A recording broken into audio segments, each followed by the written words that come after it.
தினமும் தியானம், தினமும் ஆசீர்வாதம் என்ற நிகழ்ச்சிக்கு உங்களை அன்போடு அழைக்கிறேன். இன்றைக்கு தியானிப்பதற்காக சங்கீத புஸ்தகம் 60 அதனுடைய 11, 12 வசனங்கள் நான் வாசிக்கிறேன், நீங்கள் கவனியுங்கள். இக்கட்டில் எங்களுக்கு உதவி செய்யும் மனுஷருடைய உதவி விருதா.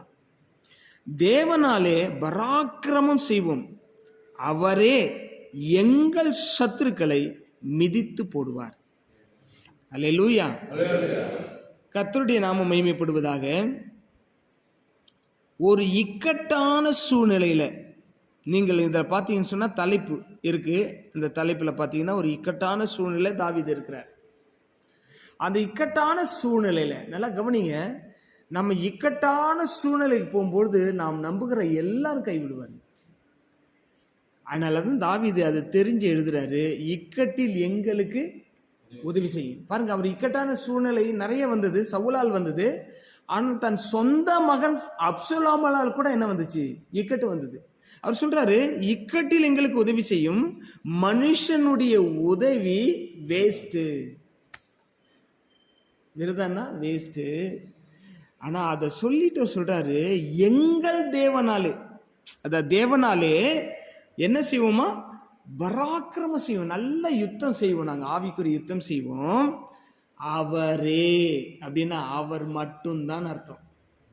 அவன் சொல்றது வேற, அவரே அப்படின்னாக்கா ஏகாரம் தொக்கி நிற்கிறன்னு சொல்லுவாங்க தமிழ் இலக்கியத்தில். அப்ப அவரேனா ஹி அலோன், அவர் மட்டும்தான் எங்களுக்கு எதிராக இருக்கிற சத்துருக்களை மிதித்து போடுவார். அப்ப ஆண்டவர் உங்களுக்கு ஒரு பெரிய அற்புதத்தையும் அதிசயம் செய்யணும்னா நீங்கள் மனிதர்களை சார்ந்து வாழக்கூடாது, கர்த்தரை சார்ந்து வாழ. ஏன்னா the people does not know your problem properly. உங்களுடைய பிரச்சனைகளை சரியாய் புரிந்து கொள்ளக்கூடியவர்கள் யார் கிடையாது, மனிதர்கள் கிடையாது. ஆனா எக்ஸாக்டா உங்களுடைய பிரச்சனை என்ன, அதுக்கு என்ன தீர்வு என்பதை கர்த்தர் மட்டும்தான் அறிவார். ஆகவே இந்த வசனத்தை கடந்த 3 நாட்களா நான் தியானிச்சுட்டு இருக்கிறேன். 12ஆம் வசனம், தேவனாலே பராக்கிரமம் செய்வோம். எல்லாரும் சத்தமா சொல்லாமா? தேவனாலே பராக்கிரமம் செய்வோம், அவரே என் சத்துருக்களை மிதித்து போடுவார். அல்லேலூயா. இந்த இதில் பார்த்தீங்கன்னா சத்துருக்கள் அப்படின்றது என்னன்னா, நம்முடைய ஆவிக்குரிய வாழ்க்கையின் பயணத்தை தடை செய்கிறவர்கள் தான் சத்துருக்கள். நம்முடைய சும்மா நம்மளை திட்டுறாங்க, பேசுறாங்க, அவங்களாம் சத்துரு கிடையாது. நம்முடைய ஆவிக்குரிய ஓட்டத்தை, பயணத்தை, நம்முடைய இலக்கை அடையாதபடி, தரிசனத்தை அடையாதபடி தடுக்கிறாங்க பாருங்க, அவங்க தான் சத்துருக்கள். அந்த சத்துருக்களை எல்லாம் என்ன செய்வாராம்? ஆண்டவர் மிதித்து போடுவார். கண்களை மூடி ஆண்டவரை நோக்கி பார்ப்போம். எங்கள் அன்பு நிறைந்த பிதாவே, இந்த நல்ல காலை வேலைக்காக நன்றி சொல்லுகிறோம்.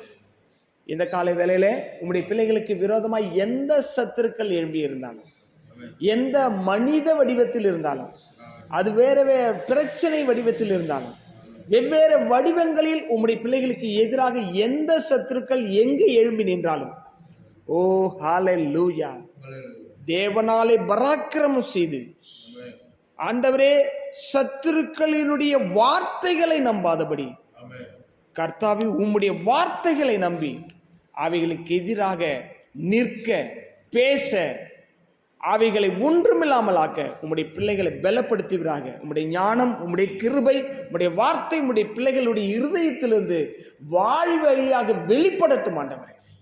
அவர்கள் என்ன பேசுகிறார்களோ அதை செய்யும். இயேசுவின் நாமத்தில் உம்முடைய கரத்தில் அர்ப்பணித்து ஜெபிக்கிறோம் எங்கள் நல்ல பிதாவே.